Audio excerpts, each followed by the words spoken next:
Welcome to Finding Your Light on Friday after a brief break. One of the reasons was we're doing a redo because we already had this awesome conversation and we had a technical issue a few weeks ago. So we're doing it again because the universe knew we needed to talk more. And it was just so good we had to come back and do it again. Exactly. Because there's so much to talk about. Exactly. So I'm so excited to have Pritam. Oh my God, I nailed it right before we started, and then my tongue didn't cooperate when we started. Pritam Shodra. No, I still said it wrong. Pritam Tara. Pritam Tara, because I can't talk today, and excuse me. So I'm super excited. We are going to talk about a lot of things psychedelic, a lot of things integration. We're going to talk about microdosing. We're going to talk about our stories and how we got here. We're going to talk about some amazing ketamine experience that it was had yesterday. So, introduce yourself to the crew. Hello, my name is Pritam Tara, and I'm a holistic health and life coach. And I work with a lot of amazing transformational modalities, including ancestral health, Kundalini Yoga, meditation, and psychedelics. So, all of our favorite things. Yes. Let's do like a super brief history of how you got into this space. Sure. So, I have always been someone that's been very interested in health and nutrition, and it just wasn't from the healthiest angle. So, was very overly obsessed with food and exercise. I was bulimic for about 15 years, relied on alcohol as my primary numbing agent, was an exercise addict, like to spend most of my free time in the gym. So I had a challenge from the partner I was with at the time to stop drinking for 30 days. And when I stopped drinking, the cloud and the veil of depression that I was really trapped under started to lift. My brain turned back on, and I wanted to learn how to start to optimize how I felt with this new sense of clarity. And also at that point, I started to learn tools that helped me to heal my eating disorder, which was the hardest part of my journey, but by far the most rewarding through all of that. Mm-hmm. Yeah, man, eating disorders are one of those sticky things that are really a challenge to finally break free of. You have to eat to live. Yeah. So have an addiction with something that you have to do every day and it's really also an addiction with your body. Yes, and the mind. And for sure, the mind. Just those deep grooves of those thought patterns, like with any emotional, mental disorder, I think is one of the hardest things to break. You know, as much awareness as we might have around our thoughts and not wanting to, think a certain way or talk to us a certain way, it's really hard to get in there and actually cognitively change that with intention. Mm-hmm. Yeah.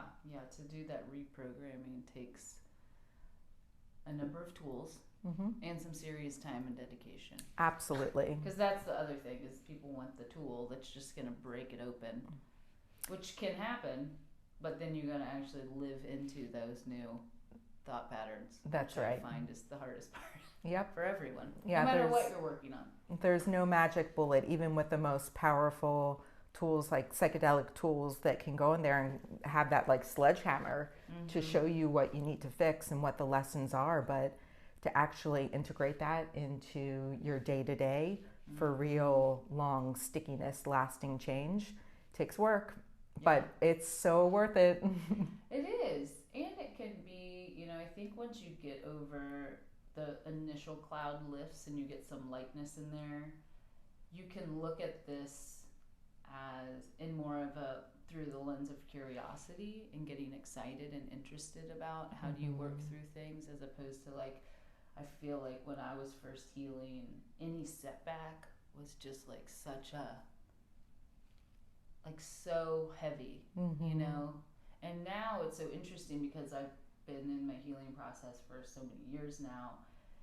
the hiccups just feel like another lesson. Like it's like, okay, well, obviously I didn't catch that one the first time, or there's another thing that I need to implement so that that doesn't happen again. And I find that that process is, when you can bring more of the self-exploration part into it, becomes a lot less bogged down.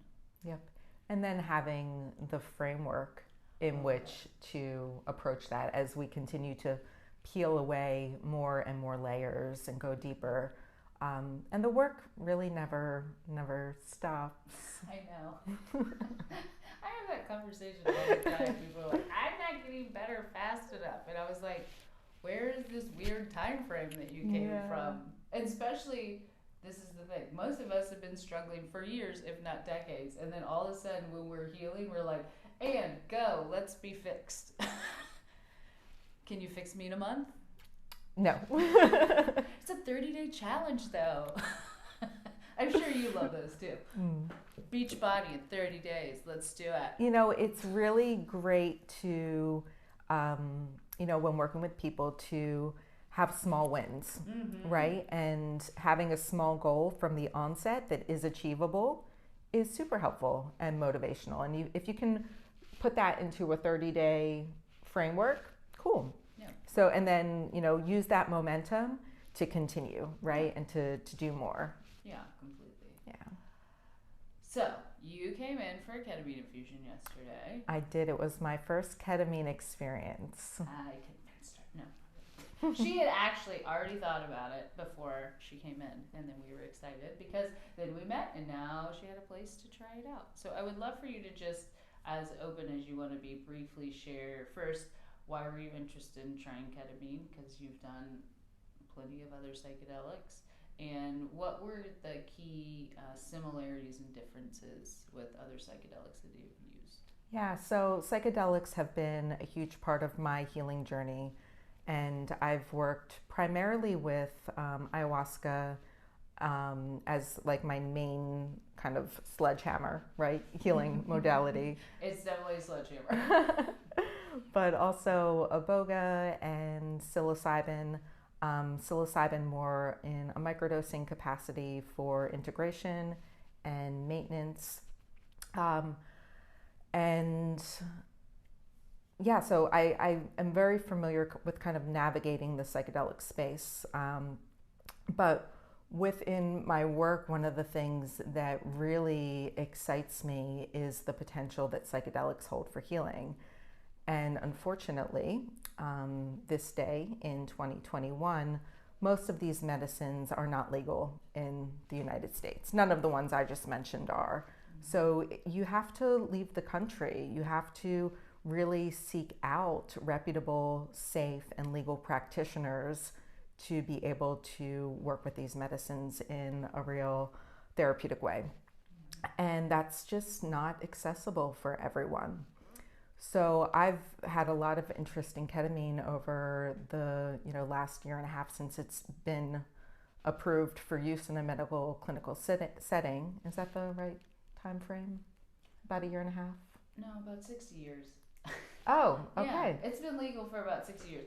It has been used in mental health for about the last 15 years. About a year and a half ago, the FDA approved a ketamine nasal spray, which was a modified version of actual ketamine that J&J got pushed through to make money. That doesn't work. But it's covered by insurance, so that's important. So,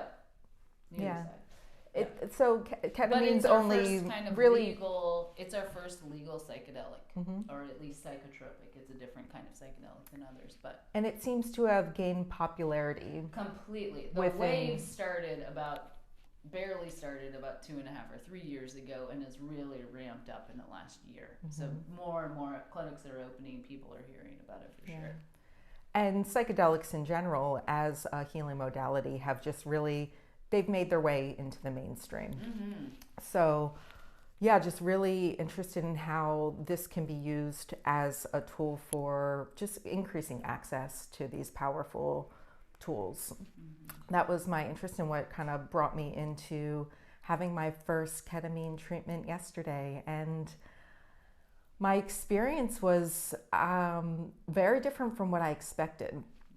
So one of the things, ketamine not being a plant-based, natural psychedelic, most of the medicines, when I've worked with plant-based psychedelics, they have kind of this like roundness, this very like earth-like qualities to it.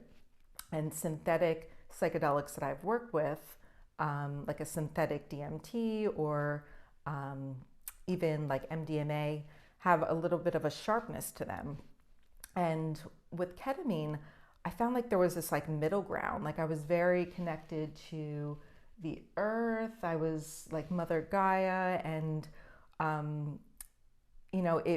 it allowed me to return to the space with all psychedelics that is the most important to me, and the biggest lesson, and that's just like returning to myself and that realization of like what I am, of a pure consciousness, and what we all are, right? And the power that we have to really create our own lives. And that has been such an inspiration for me in, back from, the 15 years I was in that cycle of addiction and depression and, all of the things.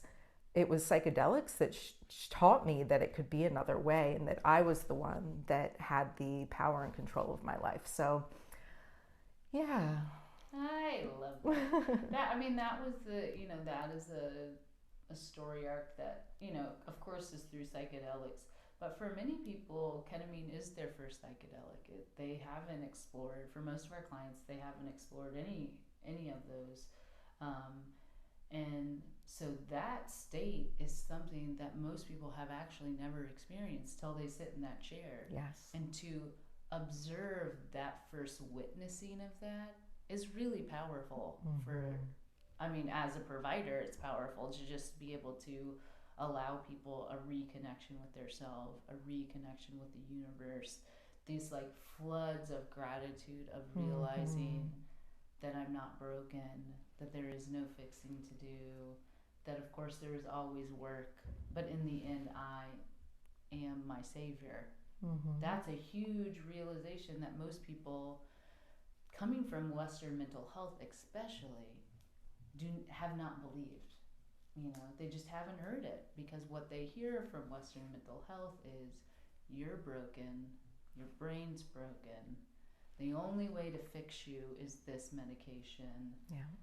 They have this very hierarchy. The doctor knows because he's the well one and you're the it's this very interesting, what I view as not helpful for many people, modality.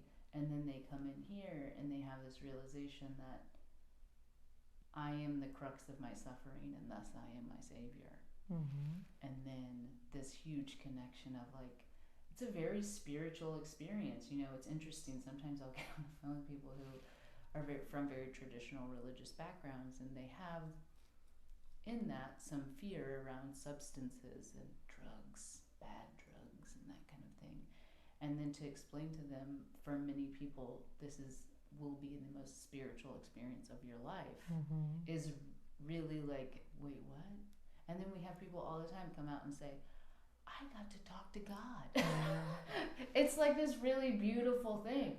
And God, of course, can mean whatever you want, whatever your subconscious or consciousness decides, that whatever shape that's going to take in your life. And it's real. It's embodied. It's experienced understanding of all of the theology or philosophy or belief systems that we have, but to actually, to have that conceptually, but then to experience it in your heart and in every cell of your body is a very different experience, and is just simply magical. It is. Yeah, that's the embodied knowing that I talk to so many people about. It's like there is something completely different, understanding and embodied knowing. Because so much of us logically understand why things are happening or why I'm doing this, but to embody but to really feel it in your system is a beautiful thing. And that's where the true knowledge and wisdom, that's where wisdom really comes from, I think. Yeah, and that's something that we, of course, it's one of our core philosophies is you are your healer. And that is something, our whole point is to empower people to, again, tap into that intuitive knowing that we all have.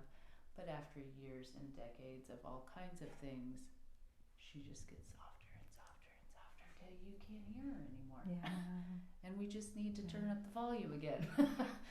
And then it comes, and then they're like, oh, I do really know what I need. Yep. That's amazing. I would love to hear, now that you've had that experience, because we did discuss this the first time, but we're going to talk about it because this is the most important, and I know we share this philosophy, is about integration. And I would love for what would your definition of integration be? So for me, it's taking the lessons that we have during these peak experiences and then translating that into what we can do in our day-to-day life to actually manifest the reality that we want, right? And that can be broken down into, many categories and then many small steps that you can take to actually start to make real change in your life. What are some of your favorite integration tools or tools that you've used over the years? Yeah, I think first and foremost, just any type of inward practice. And that can be different things for different people. Yoga, Kundalini Yoga is a practice that's very near and dear to me that I also teach to others. Any type of breathwork practice. And then, there are just dozens, if not hundreds, different iterations of meditation. And there's no perfect inward practice that is right for everyone. It's so much about finding what resonates with you and resonates with your soul and that you love, right? And allows you to return to that place of connection to your true highest self. And just taking the time to do it, and do it every day if you can. Do it most days. And even the days that you don't feel like doing it are probably the days that you should be doing it because you need it the most, right? Yeah. And it just helps, it's like just, taking out the trash every day, right? Just kind of like clearing out some of that debris so it doesn't build up and get to the point where it can become a real problem or a real disease. And that's when it starts to show up in the body. Yeah. I think so many people think, there's these ideas around, especially like an inward practice of like, oh, it has to be this way or this, and this is the structure. And if I don't do it like this, then it doesn't work or I'm doing it wrong. The amount of people that you hear that say they're bad at meditation is like the most hilarious thing to me, because I'm like, you actually can't be bad at meditation. It's like actually this like very neutral, like if all you can do today is count 3 breaths, guess what? You meditated and you won. And, and for some people that's a really beautiful starting point. Like, can you just bring awareness into the present moment for 1 minute or 30 seconds if 1 minute feels hard today, or and I think with, when starting an inward practice of any kind, sometimes people will try to start with too much. Oh. Right? Like, I'm going to meditate for 30 minutes every day, and this is going to change my life. And it's better to start small, right? To start small and just find what works for you and find what you love. Because if you don't love it, then you're not going to do it every day. Completely. Even if you love it, it's going to be hard some days. So finding something, and again, bringing that curiosity back. And if one thing doesn't work for you, it doesn't mean you're a failure. It doesn't mean you did it wrong. Maybe that specific practice is not your practice. And you can go try a different practice. I will say, though, about practice jumping, which some people really love to do, I think always give stuff at least 2 weeks to just see. Yeah. Don't try things one time and then say that's not for me. Unless it really is a hard no for your body and like, no, that's not my deal. And here's the other thing with that, because I completely agree. It's like when you do start to get into meditation or some type of inward practice, and in the beginning you start like digging wells, right? You start digging these holes, and like you were looking to find water or oil, I know, or just gold or whatever. And you can start to dig a hole and be like, it's easy to just like kind of like abandon it and then run to something else, right? Yeah. Abandon it and run to something else. But unless you really stick with kind of one thing and keep digging, you might not find that gold, that oil. Yeah, you might just have shallow holes all over your yard. That's right. I love that analogy, actually. That's a good one. Okay, so inward practice, any other integrative practices that you really like? Yeah, I mean, usually I start with just looking at lifestyle, like general lifestyle stuff, and this is so basic, and it's like we all know this, but it's just always like good to repeat it. It's always good to repeat it. Like, am I getting enough sleep? Huge. Am I drinking high quality water? Huge. Am I being mindful about my alcohol and cannabis consumption? Mm-hmm. Am I eating like the most real food possible? Right. And not like being overly strict about like what I can and can't have, but just like understanding that this physical body needs a certain type of nourishment and self-care to be able to get the mind having a certain kind of baseline, right? Mm-hmm. Where we can really come from a place of clear-mindedness, yes. I shall say, right? Yes. Because a lot of, what we put in our body, all of it has an impact on, our mind and our overall well-being. Mm-hmm. Yeah, and I find that, for so many people, especially if you've been in crisis for a while and maybe you're just trying to really get that base level, sometimes it feels in the wellness industry, this has been my experience, that you can feel talked down to because they're like, well, just walk and like meditate and you'll get better. And I'm like, you obviously have never had clinical depression because, I mean, yes, is walking good? Of course it's good, but really helping people to start at that really base level of the basics, which is, I mean, sleep is a huge one for people. Huge. It's like, if you are not sleeping well, it is going to be damn near impossible to have like a consistent healthy mindset. Yes. I mean, it just is. And that, I mean, why do you think we use like sleep deprivation in torture? Mm-hmm. Because it's one of the worst things we can do for people. Also, for your long-term health, it is like a comorbidity for every single thing, every single like long-term disease there is. Especially anything to do with brain health, Alzheimer's, anything, dementia, anything like that. Long-term sleep interruption is the number one thing that they can find that contributes that, along with diet. And so it's those like just getting your base levels together so that you can start off on a good foot before you start adding on all these other things, which are great tools. But if you're not doing those things, I used to tell that when I was training people, I'm like, I'm not going to talk to you about intermittent fasting or weird diets or anything until you're sleeping, drinking water, and your poop's going well. Right. It's like, let's get that under control, then we can like dive into like the new trend, which people love. Okay, so let's define it. Most people just think it's some kind of yoga that people wear white in. Would you like to wear white? Because here's why. Okay. So in Kundalini Yoga, we're working with the mind-body consciousness complex as like this 10-body system.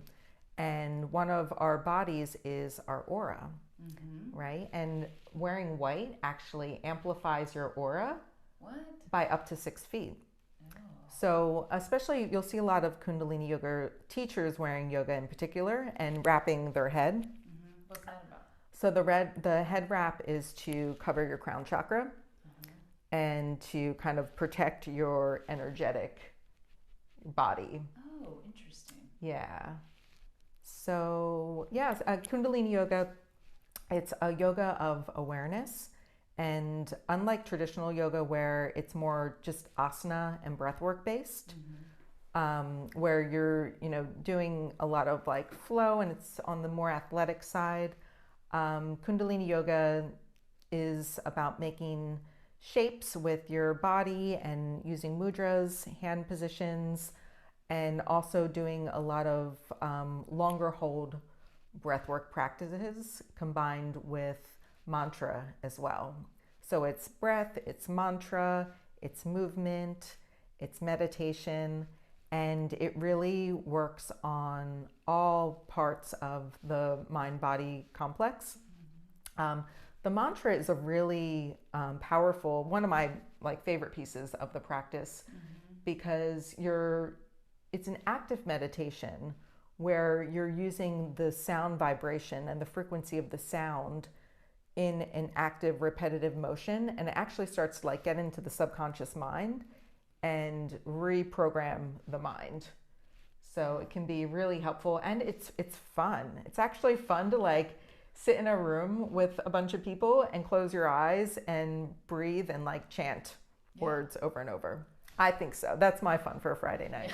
Sorry, people. I also think that really taps us back to a really primal thing that we've been doing for, thousands of years together as people, that most of us have gotten away from, which is sitting in space with people, chanting and meditating together. I mean, thousands of years people have been, and I love these because these chants have literally been passed down for thousands of years. So it's not only your energy, it's this lineage of energy that's coming through that space, which I'm sure feels very powerful. Yeah. And that's something that's, very sacred to me in the practice, is that this system, and it's a technology. It's a technology for living your life from a place of higher consciousness, has been handed down teacher to student over thousands of years. And it was handed down in a very kind of protected container where only a certain class of the population had access to the teachings, which is what allowed them to be preserved. But now, in this modern age and in this age of technology and the way that information is so easily shared,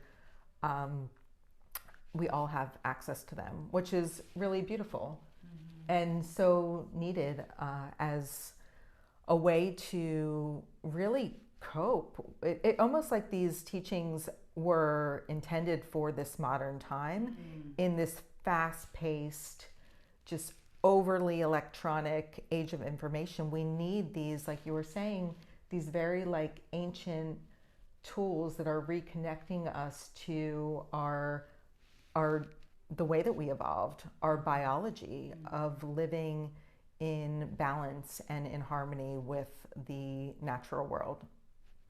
Yeah, I think that is so beautiful, and I completely agree. I think there is a reason why all of this stuff is coming together at the same time. I believe psychedelics came back in this time for a very specific reason. And I think it's because we're at this juxtaposition of history where technology is taking us in a place that had started to disconnect us. Yes. And I think there is a huge percentage of the population that's feeling that disconnection and needed a reconnection tool, and thus psychedelics came back. Yeah.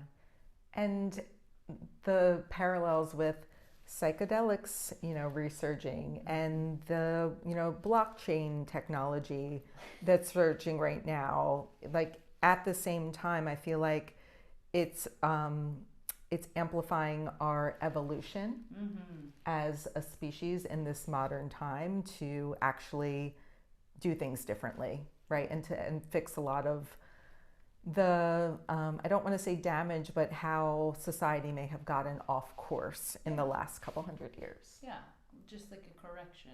Yeah. Yeah. Which We do. Which everybody does. A person does, a society does, everybody does it.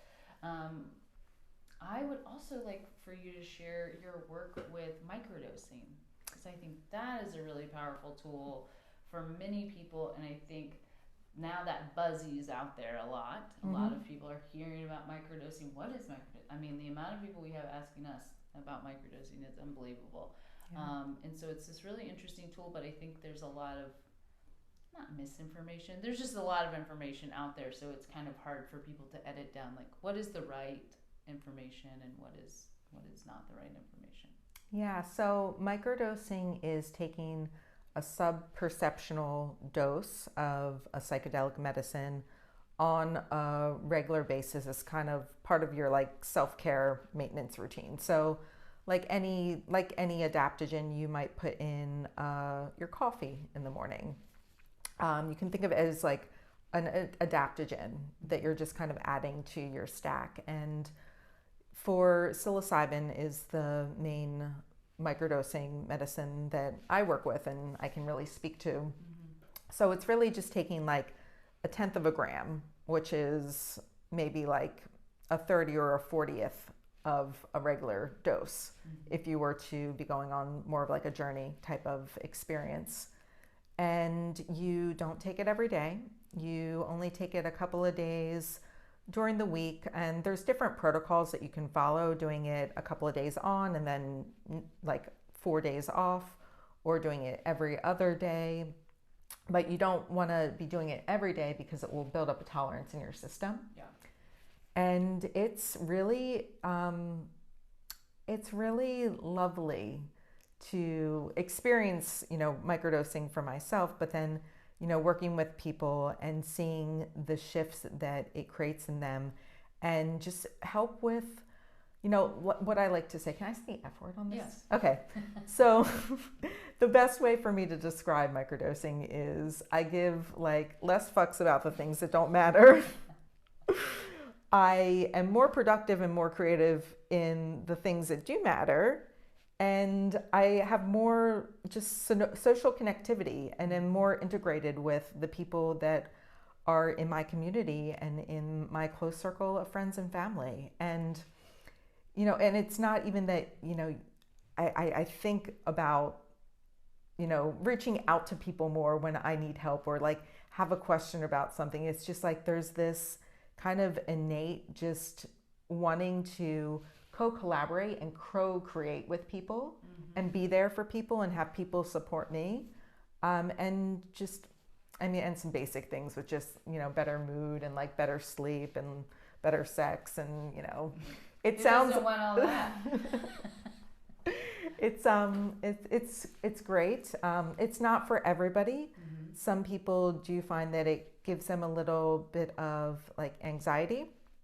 Can be a little bit stimulating for people. I definitely recommend that with any microdosing protocol that you do it in the morning rather than doing it later in the day, so that your body has time to metabolize it before you're really winding down for the evening, and you don't want it to disrupt with your sleep patterns. So, there's a lot of kind of like nuances in doing it, but it can be very helpful. And especially as an integration tool, because as a psychedelic, it still has all of the benefits of the enhancing neuroplasticity, right? So as we have these peak experiences, or we have these, these big goals that we want to integrate into our lives, the increased neuroplasticity of microdosing allows the intentional changes that we're making to take root easier. So a new behavior pattern, wanting to start exercising on a regular basis in a healthy way, or starting to eat a little bit different. It takes that intention and that effort, but it can be less effortful, and it can actually turn those intentions into habits that are automatically happening without, any type of too much forced mental effort in a quicker way. That was such a good description. I love that. Yeah, I think microdosing for most people is a really good fit. There are some people that it maybe makes them. Some people can describe it as almost like they had extra coffee or something when they take it. Like there's like a buzz, even though they're not really can't note. It's not a perceptible difference. It's not like you're not seeing anything, and there's not sparkles in the air. But you can measure your dose, people. Yeah, make sure that you're getting number one, get everything from a reputable source. Yes. And make sure it's all measured accordingly. Yes. But the other thing that I really think it helps with is just having an extra level of capacity, and however you want to define that. Like for me, what that looks like is even after having a busy day, I can go home and not feel overwhelmed by having to do everything. Like cook dinner and deal with the children and it like gives me a little more sense of capacity so that I feel like I can still be present and I don't want to check out or I don't get annoyed. Sorry about that. And then for Ken, it has been a game changer with his generalized anxiety. Like more than probably anything else. I mean, ketamine helps with his baseline, but this really helps with his day-to-day anxiety. And it is noticeable just how much less rumination thought loops are in there. And yeah, what she said, all of the studies actually point to that microdosing has an even stronger effect on that neuroplasticity than doing large doses at this point. They just say it just because it continuously keeps those neural pathways open, that it's just really helpful. And so now they're looking at it for everything like cognitive decline, traumatic brain injury. So anybody that's had any TBIs really can help with that as well, which I think is great. Yeah, and all of this is, a lot of the research around psilocybin is being done in a clinical setting through MAPS and through other accredited research-based organizations, and it's very promising that these will be made available in a legal way in the next couple years, if not sooner. Originally they were thinking 5 to 7 years, which was about 2 years ago they said that, and now they're actually thinking sooner. So they think 2 to 3 years psilocybin will probably be will be at least accessible in a medicinal way in a clinical environment at first, which is our goal, and then hopefully that it's open to other modalities as well, because these are important substances that people have access to tools, and I think the more access people have, the better. In a safe environment. Do not find a shaman on Craigslist or Facebook, please. That's just a PSA. Like, doesn't mean anything. So tell us about your other project you're working on, your new project. So I'm working on a couple of exciting things. The one that I'm most really passionate about and is closest and nearest and dearest to me is the program that I'm building for women and men who have been really struggling with eating and food issues for a long time and don't have any prior experience working with psychedelics, but are interested. They see the potential and really need help navigating the space in terms of education, different providers, understanding what medicine could help them and is best for them and they're ready for, and then really what course they want to go down for treatment, and then working with them through that process and then supporting them through the integration, which is, I think, the most important piece in any of this. Having someone that you really do trust and is there to support you and to really have that change manifest into the life that you deserve and that you are so fully capable of having. Yeah, I love that. I'm so happy you're doing about that. Yeah. We talked a little bit about it yesterday. It just makes me really excited because it's basically like a choose your own adventure novel, which I really like, which is here are the tools. Let's educate you first about what tools do what could be a good fit for you, what are you interested in exploring, and then really having somebody as a guide to walk them through that process, which, you know, the internet can be great, but it really can kind of, there's just, I mean, you really can freeze with the amount of information That's right. out there. Like, really, what is this right? Is this right? And really having somebody who understands and has been through it and has used all these different tools to help guide you. And then again, we're gonna just repeat integration. That is all the work. The tool is great, but the integration is the only thing that's going to lead to lasting change if you want this to actually work long term. But I think we can both say, if I can do it, if you can do it, you can do it too. I was an utter shit show for decades. Don't worry, you can too. Not be such a shit show. No, I mean, both of us, I know, probably know 100 stories of people, including ourselves, who have, you know, struggled to get on the other side of the things that have held us back. And really, there are amazing tools right now to give that people have access to that can get you there. But again, you are in charge of that space, and finding the right people to support you is vitally important for you having success. However you define that. Yeah. Well said. Do you have any other amazing things to share today? I think that's it. We did it. Number High 2. five. Yeah. Okay. Well, thank you guys. Thanks for joining us. We will see you